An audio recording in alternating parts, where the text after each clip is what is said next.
நம்ம Ashwin sweets and snacks export பண்றதுக்கு 7373041434 மற்றும் www.ashwinsweets.com கான்டாக்ட் பண்ணுங்க.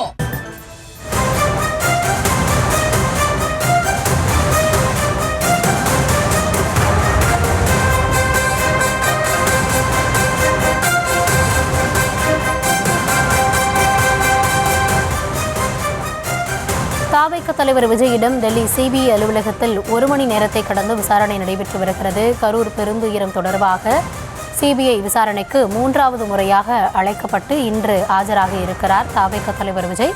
தொடர்ந்து அவரிடம் விசாரணை மேற்கொள்ளப்பட்டு வருகிறது. கூடுதல் விவரங்களோடு செய்தியாளர் மதியழகன் இணைந்திருக்கிறார். மதி, விரிவான விவரங்களை வழங்கலாம். கரூர் பெருந்துயர நிகழ்வு தொடர்பான சிபிஐ விசாரணைக்காக இன்றைய தினம் 3வது முறையாக தாவேக தலைவர் விஜய் டெல்லியில் இருக்கக்கூடிய சிபிஐ தலைமை அலுவலகத்தில் ஆஜராகி இருக்கிறார். இன்று காலை 10:30 ஆஜரான விஜயிடம் 1 மணி நேரத்தை கடந்தும் சிபிஐ அதிகாரிகள் விசாரணை நடத்தி வருகிறார்கள். கடந்த 2 முறை ஜனவரி மாதம் 12 மற்றும் 19ஆம் தேதிகளில் ஆஜரான விஜயிடம் பல்வேறு கேள்விகள் எழுப்பப்பட்டிருந்தன. அதற்கும் அவர் பதிலளித்திருந்தார். ஏற்கனவே விஜய் அளித்திருந்த பதில்களின் அடிப்படையில் தயாரிக்கப்பட்டிருக்கக்கூடிய கேள்விகளுக்கும் புதிதாக தயாரித்திருக்கக்கூடிய கேள்விகளையும் அடிப்படையாக வைத்து விஜயிடம் சிபிஐ அதிகாரிகள் விசாரணை நடத்தி வருகிறார்கள். கடந்த முறை விஜய் இந்த விவகாரத்தில் ஏதோ சதி நடந்திருக்கிறது, அதை நீங்கள் தான் கண்டுபிடித்து தர வேண்டும் என்றெல்லாம் சிபிஐ அதிகாரிகளிடம் தெரிவித்திருந்தார். அதற்கு இது தொடர்பான ஆவணங்கள் ஏதேனும் உங்களிடம் இருந்தால் அதனை தாக்கல் செய்யுமாறும் விஜய்க்கு அறிவுறுத்தியிருந்தனர். அதன்படி விஜய் இன்றைய தினம் ஆவணங்களை சமர்ப்பிப்பார் என்று எதிர்பார்க்கப்படுகிறது.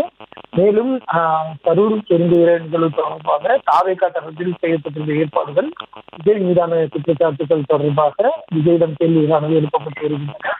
இன்று மாலை வரை இந்த விசாரணை தொடரும் என்று எதிர்பார்க்கப்படுகிறது.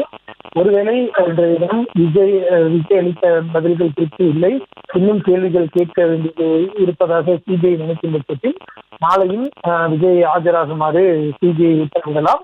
அதன்படி விஜய் ஆஜராக வேண்டும். ஏனென்றால் நாளை மறுநாள் செந்தில் பாலாஜியிடம் விசாரணையானது நடத்தப்பட இருக்கிறது. அதற்குள்ளாக விஜயிடம் விசாரணை நடத்தி முடிக்க சிபிஐ அதிகாரிகள் திட்டமிட்டிருப்பதாக கூறப்படுகிறது.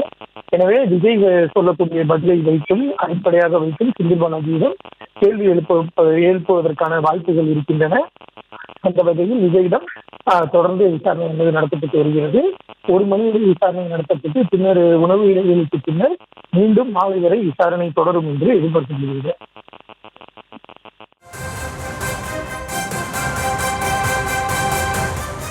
தற்போதைய விவரங்களுக்கு நன்றி மதியழகன். நம்ம Ashwin sweets and snacks export பண்றதுக்கு 7373041434 மற்றும் www.ashwinsweets.com கான்டாக்ட் பண்ணுங்க.